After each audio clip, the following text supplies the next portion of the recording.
Hello friends, आज हम homeopathy के बारे में जानेंगे। होम्योपैथिक एक चिकित्सा पद्धति है जो एक फिक्स प्रिंसिपल पे आधारित है, सिमिलिया सिमिलिबस क्यूरेंटर, जिसका मतलब होता है लाइक्स क्योर लाइक्स। और हम ये भी कह सकते हैं कि इसका मतलब ये होता है let likes be treated by likes.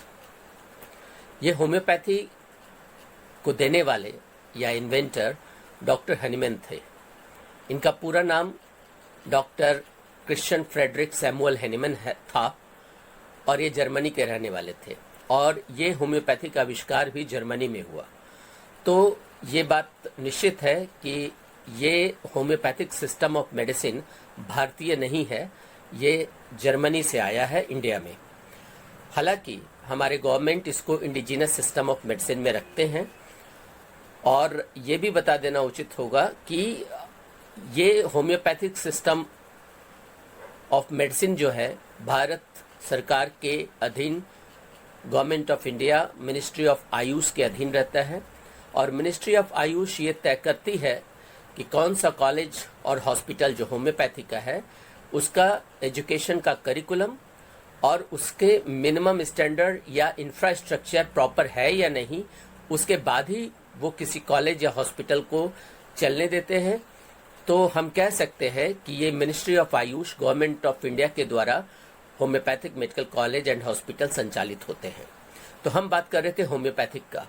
तो होम्योपैथिक सिस्टम में जैसा कि हमने बताया कि ये सिमिलिया सिमिलिबस क्यूरेंटर पर आधारित है, यानी ये एक फिक्स प्रिंसिपल है केवल एक स्ट्रॉन्गर ही एग्जिस्ट करेगा, वीकर को एनिहिलेट हो जाना है, ये एक प्रिंसिपल है। तो इस प्रिंसिपल के आधार पर होम्योपैथिक में जितने भी मेडिसिनल सब्सटेंस है उनका परीक्षण हेल्दी ह्यूमन बीइंग पे या हेल्दी पर्सन पे किया जाता है। और हर इंडिविजुअल मेडिसिन का जब परीक्षण किया जाता है तो रोग लक्षण जो वो पैदा करते हैं, क्योंकि ऐसा कहा जाता है कि every medicinal substance has got capacity to alter the state of normal health. तो जब नॉर्मल हेल्थ को अल्टर करते हैं तो उसमें कुछ न कुछ रोग लक्षण समूह उत्पन्न होते हैं। उन रोग लक्षण समूह को नोट कर लिया जाता है। और ऐसा नहीं है कि एक बार में जो रोग लक्षण समूह प्रकट हुए उसी को मान लिया जाता है। ऐसा परीक्षण कई बार हेल्दी ह्यूमन बीइंग पे किया जाता है और स्त्री और पुरुष दोनों पे किया जाता है। जब कई बार देख लेने के बाद उसको जब नोट कर लिया जाता है तो उनमें से एक लक्षण समूह जो है वो कॉमन जो होते हैं वो उस पर्टिकुलर मेडिसिनल सब्सटेंस के माने जाते हैं।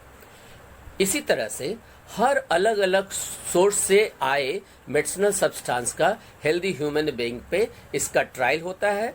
वो स्वास्थ्य को किस तरह से अल्टर करता है, किस तरह से रोग लक्षण समूह को प्रोड्यूस करता है, उसको नोट कर लिया जाता है। और इन सभी मेडिसिनल सब्सटेंस का कि कौन कैसे रोग लक्षण प्रोड्यूस कर सकते हैं, इसका संग्रह होम्योपैथिक मटेरिया मेडिका में रहता है। तो होम्योपैथिक मटेरिया मेडिका एक किताब है जिसमें सभी मेडिसिनल सब्सटेंस में क्या मनुष्य का हेल्दी ह्यूमन बीइंग को अल्टर करने की क्या कैपेसिटी है उसके बारे में उसमें लिखा हुआ है। अब जब कोई रोगी होम्योपैथिक चिकित्सा लेने आता है तो चिकित्सक उस रोग लक्षण समूह जो रोगी का है उसको देख करके नोट करता है और नोट किए लक्षणों समूह को फिर वो मटेरिया मेडिका में किसी एक मेडिसिन में दिए गए रोग लक्षण समूह से मैच करता है। जितना ज़्यादा मैक्सिमम रोग लक्षण समूह मैच करते हैं उतना ही श्योर रहता है कि वो पेशेंट को क्योर कर सकते हैं। अब ये जो नए रोग लक्षण वाले समूह वाले जब दवा दिए जाते हैं तो ये एक आर्टिफिशियल डिजीज प्रोड्यूस करता है बॉडी में, जो कि नेचुरल डिजीज के समान होता है। अब जैसा कि प्रिंसिपल है कि दो डिजीज एक बॉडी में एक ही ऑर्गन में नहीं रह सकते, तो जो आर्टिफिशियल जो स्लाइटली स्ट्रॉन्गर होता है जो होम्योपैथिक मेडिसिन के द्वारा प्रोड्यूस किया जाता है वो उस नेचुरल डिजीज को एनिहिलेट कर देती है, खत्म कर देती है। अब जो रह जाता है वो केवल मेडिसिनल डिजीज रह जाती है, जो चंद घंटे या कुछ ही समय के बाद अकॉर्डिंग टू डिजीज ये अपने आप वैनिश हो जाते हैं और मनुष्य निरोग हो जाता है। यही है होम्योपैथी का प्रिंसिपल, यानी कि होम्योपैथी को ये कोई नहीं कह सकता कि इसका ट्रायल नहीं हुआ। अरे होम्योपैथी तो आया ही ट्रायल होने के बाद है। सबको हेल्दी ह्यूमन बीइंग पे परीक्षण करके उसके समस्त लक्षण का मानसिक लेवल पे क्या चेंजेज आया, शारीरिक लेवल पर क्या आया, फिजिकल लेवल पे क्या आया, सारे चीजों को चेंज के नोट किया जाता है। और उसी तरह से जब रोगी आते हैं तो उनका भी मानसिक लेवल पे क्या चेंज है या शारीरिक लेवल पे क्या चेंज आया है या जनरल में क्या चेंज आया है, फिजिकल जनरल, उन सबको नोट करके ही लक्षण समूह से दवा का चयन किया जाता है।